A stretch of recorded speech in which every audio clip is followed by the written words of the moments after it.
धरती टीवी ऐं soap media group के ऐलान सिंध जी वहदत सिंधाबाद जे सिरे हेठ सिंध समेत सॼी दुनिया में सकाफ़ती ॾिहाड़ो मल्हाए पियो वञे। सिंध जे कुंड कुर्छ में सकाफ़ती तक़रीबूं, मशल बरदार रैलियूं नंढनि वॾनि शहरनि तोड़े वाहण वस्ती में सिंध वासी क़दीम सिंधी सकाफ़त में ओढ़िजी विया आहिनि। अॼु कराची प्रेस क्लब आॾो मुख्य तक़रीब थियल। कराची खां कश्मीर ऐं कारूंजर खां केटी बंदर ताईं धरती धणी सकाफ़ती वेस पहिरें पंहिंजी शानदार हज़ारे साल क़दीम ऐं अज़ीम सकाफ़त खे भरपूर भेटा पेश कंदा।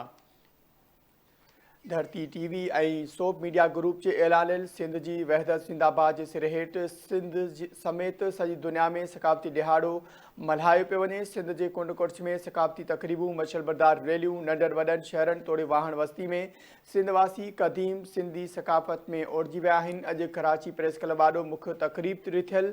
कराची खां कश्मीर ऐं कारूंजर खां केटी बंदर ताईं धरती धणी सकाफ़ती वेस पहिरें पंहिंजी शानदार हज़ारे साल क़दीम ऐं अज़ीम सकाफ़त के भेटा पेश कंदा।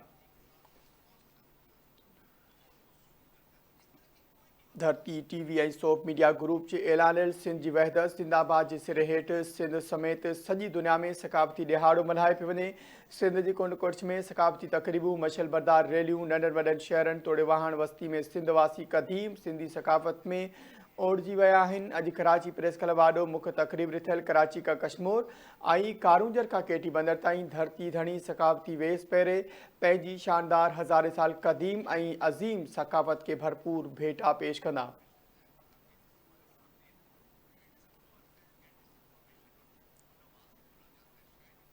धरती टीवी ऐं सोप मीडिया ग्रुप जे ऐलानियल सिंध जे वहदत सिंधाबाद जे सिरे हेठ सिंध समेत सॼी दुनिया में सकाफ़ती ॾिहाड़ो मल्हाए पियो वञे। सिंध जे कुंड कुर्छ में सकाफ़ती तक़रीबूं, मशल बरदार रैलियूं नंढनि वॾनि शहरनि तोड़े वाहण वस्ती में सिंध वासी क़दीम सिंधी सकाफ़त में ओढ़िजी विया आहिनि।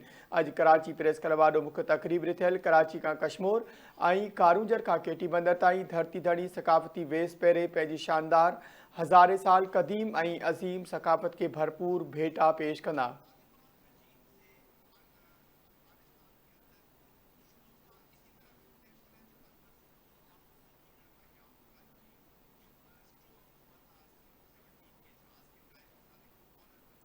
सिंध जी सकाफ़त जो ॾिहाड़ो अॼु नाज़रीन मल्हायो पियो वञे। ख़बर सां शेयर करे रहिया आहियूं। धरती टीवी ऐं सोप मीडिया ग्रुप जे ऐलानियल सिंध जी वहदत सिंधाबाद जे सिरे हेठ सिंध समेत सॼी दुनिया में सकाफ़ती ॾिहाड़ो मल्हायो पियो वञे।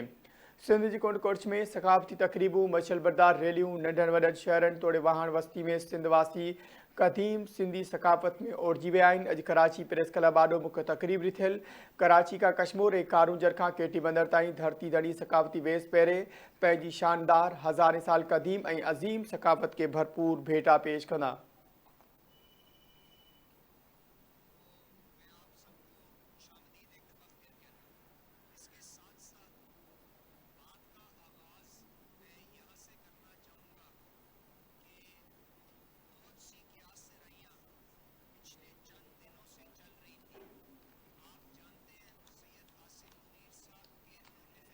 धरती टीवी ऐं सोप मीडिया ग्रुप जे ऐलानियल सिंध जी वहदत सिंधाबाद जे सिरे हेठ अॼु सिंध जी कुंड कुर्छ में सकाफ़ती तक़रीबूं थींदियूं, मशल बरदार रैलियूं कढी वेंदियूं नंढनि वॾनि शहरनि तोड़े वाहण वस्ती में सिंध वासी क़दीम सिंधी सकाफ़त में ओढ़िजी विया आहिनि। तफ़सील मालूम कंदासीं। धरती टीवी कराची जो रिपोर्टर बशीर अब्बास असां सां लाइन ते मौजूदु आहे। जी बशीर, आगाह कजो, अॼु धरती टीवी जे ऐलानियल सोप मीडिया ग्रुप जे ऐलानियल सकाफ़ती ॾिहाड़े जे हवाले सां छा तयारियूं आहिनि? जी बिल्कुलु, तव्हांखे ॿुधायां त सिंध में जेको अॼु सकाफ़ती ॾिहाड़ो मल्हायो पियो वञे।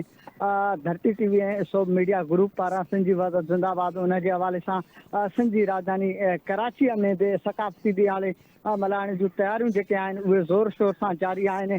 जेके सिंधी माण्हू आहिनि जेके सकाफ़ती वेस वॻा टोपियूं अजरक पाए हिन वक़्तु जेको आहे सो कराची जेको मुख्य तक़रीब थींदी कराची प्रेस क्लब में उते पहुचणु शुरू थी विया आहिनि।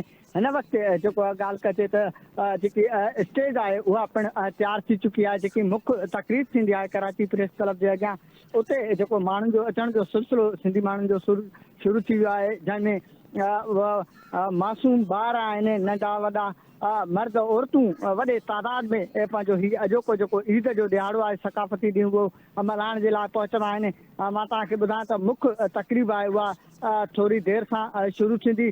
कराची प्रेस क्लब ॿाहिरां जंहिंमें जेके सिंधी माण्हू आहिनि जेके सकाफ़ती वेस पाए जेके सिंध जा क़ौमी गीत आहिनि उन्हनि ते रक़्स कंदा आहिनि, झुमिरियूं पाईंदा आहिनि, वॾे शानदार नमूने सां जेको आहे सेलिब्रेट कंदा आहिनि हिन ॾियारे खे। अॼु जेकी आहे मुख्य तक़रीब जेका कराची प्रेस क्लब में जंहिंमें क़ौमी रागी आहिनि, फनकार, गुलूकार, शाइर स्टेज ते पहुचंदा जेके पंहिंजे फ़न जो मुज़ाहिरो पिणु कंदा। हिन तक़रीब में जेके सिक्योरिटी जे हवाले सां तव्हांखे ॿुधायां त इंतज़ाम इंतिहाई सख़्तु कया विया आहिनि। जेके ईंदड़ वेंदड़ माण्हू आहिनि उन्हनि जे लाइ वॉक थ्रू जेके गेट आहिनि उहे पिणु लॻाए विया आहिनि। उन खां पोइ जेको आहे सो चेकिंग करे जेके ईंदड़ माण्हू आहिनि उहे तक़रीब में अंदरि छॾिया वेंदा। हिन वक़्तु जेके तयारियूं आहिनि उहे ज़ोर शोर सां जारी आहिनि, जॾहिं त जेके माण्हुनि जे अचण जो सिलसिलो जेको आहे उहो पिणु शुरू थी चुको आहे। जी बशीर, महिरबानी आगाह करण लाइ।